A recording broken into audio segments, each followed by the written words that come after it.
Over the weekend, the Montrose family lost a member of the team. And this was a young rider who lost her life during practice.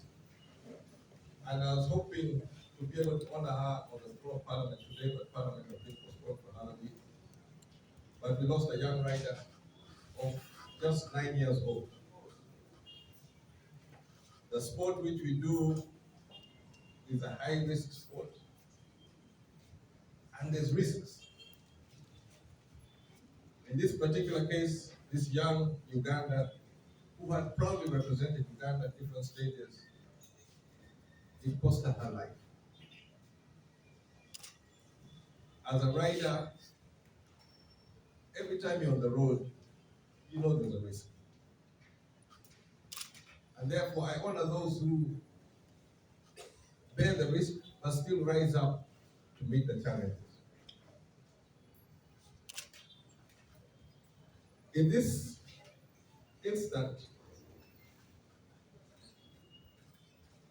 last year, coming from a bikers gathering where we had riders from Kenya,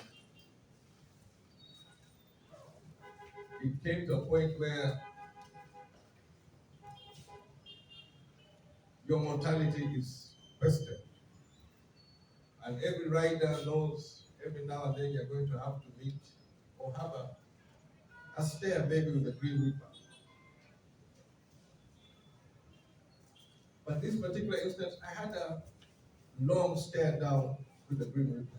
And it made me to take a step back to analyze where I am, where things are, and to put things in a different perspective. In that analysis, I decided to take a step back and I let my cabinet handle things fully. I did not interfere with anybody's work.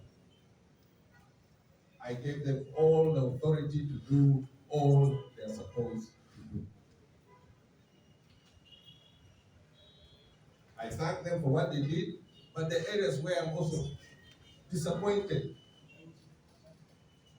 Because instead of recognizing that UPC is at a position to make a difference in Uganda, some of my cabinet members spend more time quarreling with one another, fighting with one another.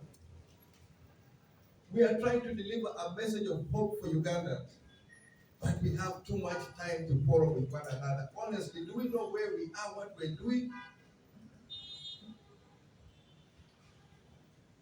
The country is looking for hope.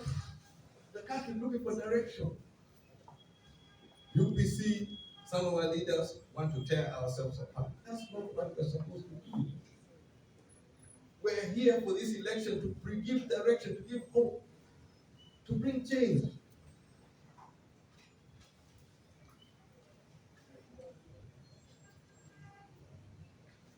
I want to make it clear now,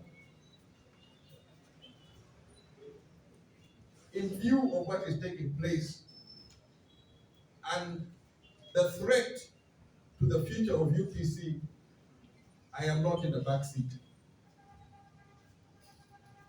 I am taking full charge of the affairs here in Uganda headquarters, Uganda House headquarters, and I will be assigning specifically duties to the members of cabinet as we move ahead to try and redeem this party.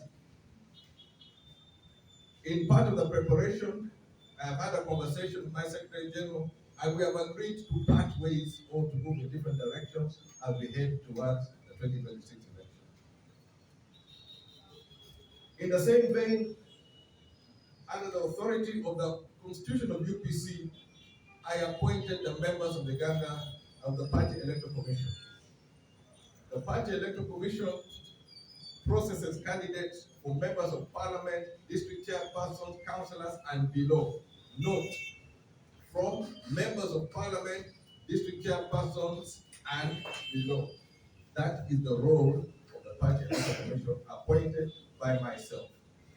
But I did an innovation in that I asked the names to come through the National Council.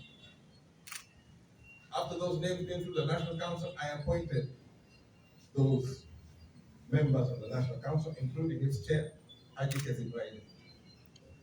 I have, as of yesterday, revoked my trust and confidence in 3 members of the commission. That is Commissioner Jack Kabosi, um, Magero Were, and Naomi Natukunda. I have relieved them immediately from the party electoral commission for overstepping their mark. You have a role of delivering or processing party candidates for the general elections. You are now talking about things which don't concern you. Sorry, step aside, the party don't move.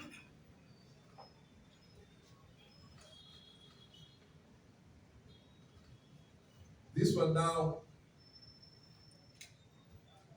I want to address the President of the Republic.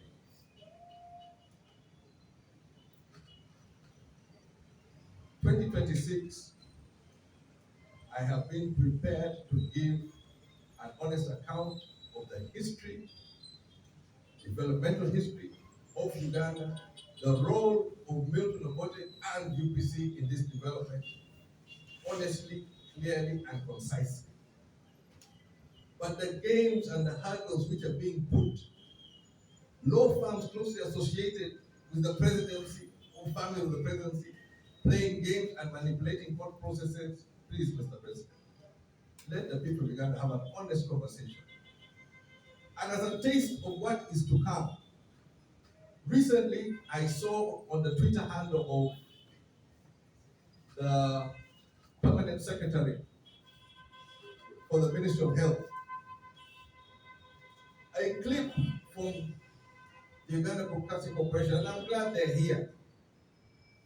And the narration was at the opening of the Busolwe Hospital, that this hospital was built in 1986 by NRM. Honestly, you people, can you not lie? That is shameful. Busolwe was one of the 24 hospitals. Originally, it was supposed to be 19 hospitals. It became 21 hospitals. And then in the end, at the point of building the hospital, they became 24 hospitals. In Parliament, they became known as the Water Hospitals, when Dr. Madinga, as Minister of Health, came and asked for a loan to rehabilitate these 24 hospitals. I spoke on that matter on the floor of Parliament. We passed it. When it came to the execution of work, instead of rehabilitating 24 hospitals, they rehabilitated 11. We went back and borrowed more money to rehabilitate the next hospital. We went and borrowed, now for this particular hospital, they are saying the cost is $20 million. How much did it cost to build those hospitals? And did you understand the basis under which it was built?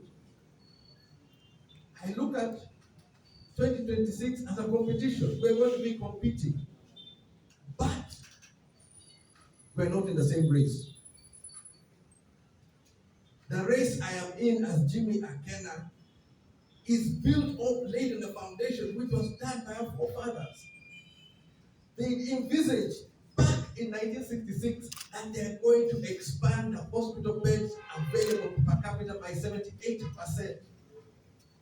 If we're to expand the hospital beds per capita today by 78%, that is well over 700 hospitals of a similar size.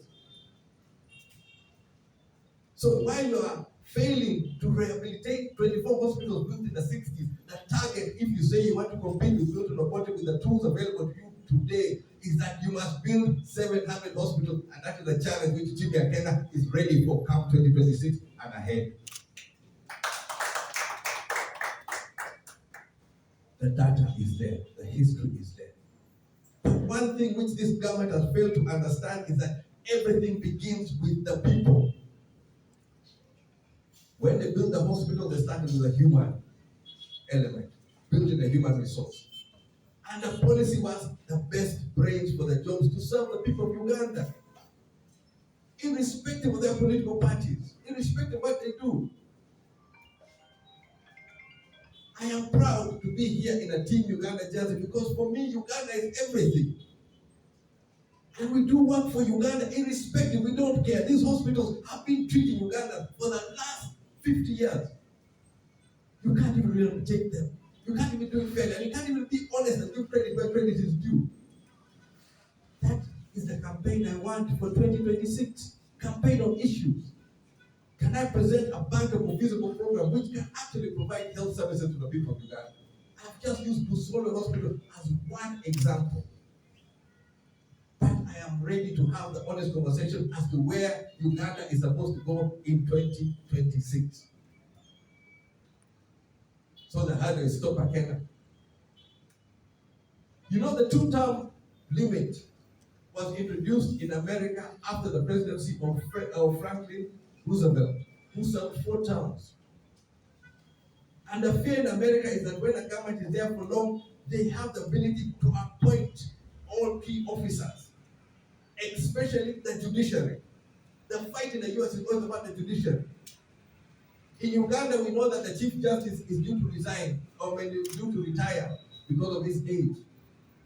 In another country, in other democracies, people will be fighting to be the ones to appoint the next Chief Justice. Hence, that is where the two-term limit came about. Now, you put it in the context of Uganda. How many Chief Justices has President Museveni appointed? How many? Deputy Chief Justices. Is there any justice on the Court of Appeal, Supreme Court, High Court, even Magistrates Court, who has not been appointed by Museveni? The two-term limit was to mitigate, to restrict, not to give too much dominance. Now I am competing against the man who has appointed every single judicial officer in Uganda, everyone.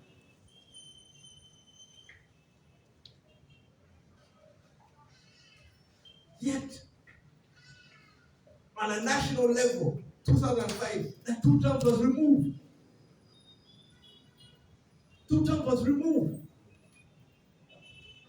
To borrow analogy from sports, those who are old enough will remember that there used to be a 4-step rule for goalkeepers in football. That if the goalkeeper holds the ball, he can only take 4 steps, and he either has to pass it or put it down or do whatever it is. Now, Jimmy Akenna is being penalized, given a red card. Not just a penalty, a red card in 2005 for taking the 5th step because he's prepared to make the shot. I'm in the 6-yard box. And those who may not know, I am in the 6-yard box. Now you want to give me a red card for something which does not exist in the national laws of Uganda. You who have presided over for how many terms? It's possible because I am looking at how can we provide hospitals, how can we provide education for the people of Uganda, while somebody in your home is looking at how he can kill more people.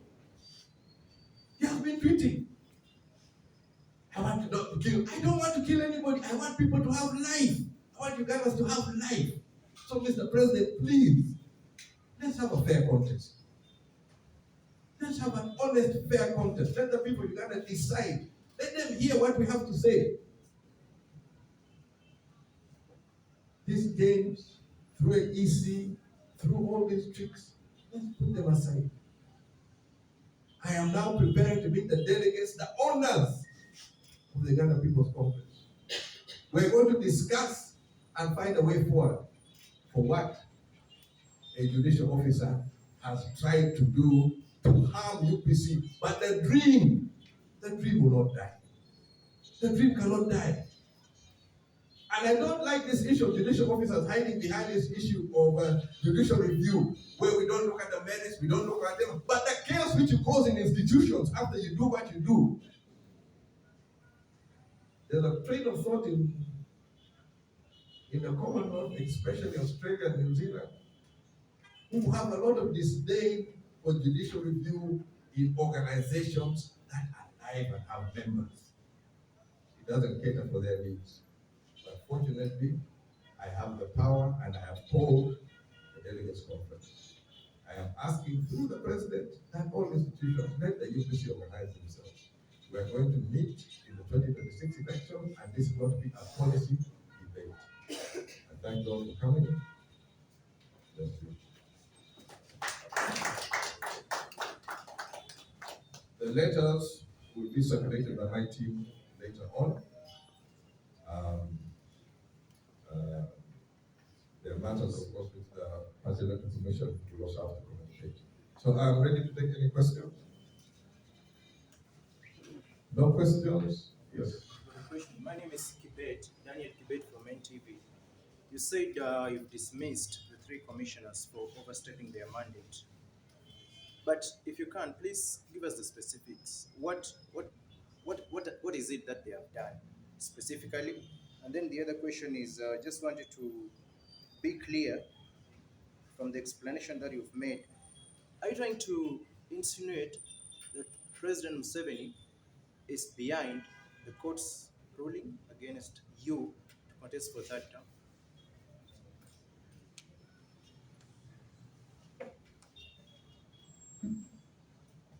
I'm not insinuating. I am not insinuating. I'm saying in plain English. First, we have an amendment of the Political Party and Organizations Act, where the president is the chairman of ICON. I have been a pillar on ICON. One phone call, I will go. I'm on record. I give this a cup of tea, I will go. I wrote on the 2nd of April to the Minister of Justice, also Electoral Commission, to have a meeting on the roadmap. We have been promised a summit on ICON. We have a letter from the Minister of Justice stopping funding, which affected our programs as we head towards the 2026 elections. And the President has expressed it in very clear terms. He does not want on the ballot. So yes, I am not insinuating, I'm making it very direct. Mr. President, let's have a free and fair election.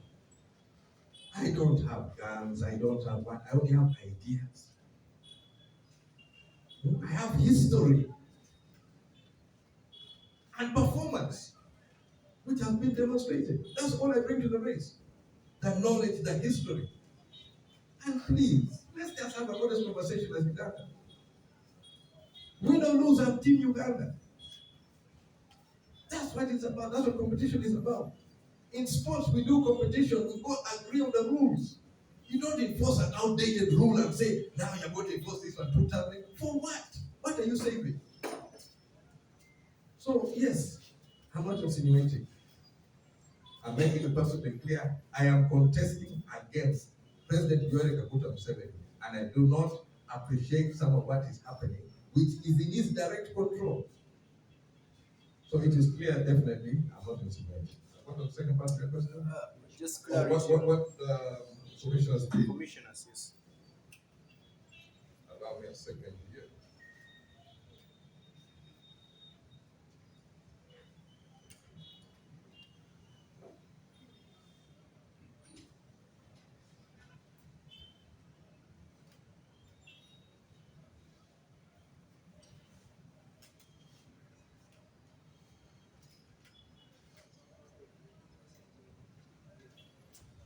Commissioners are appointed under Article 21 of the party constitution, which reads, the party president shall appoint members of the party to constitute the party electoral commission, which shall process applications from party members for candidature for members of parliament, district council, local council 5 chairmanship, local council 3 chairmanship, local council 2 chairmanship, local council 1 chairmanship, and council members from 5, 3, 2, 1, provided that the party electoral commission shall consult with the relevant party organs, committees, or on any application or candidates for parliamentary and local council elections.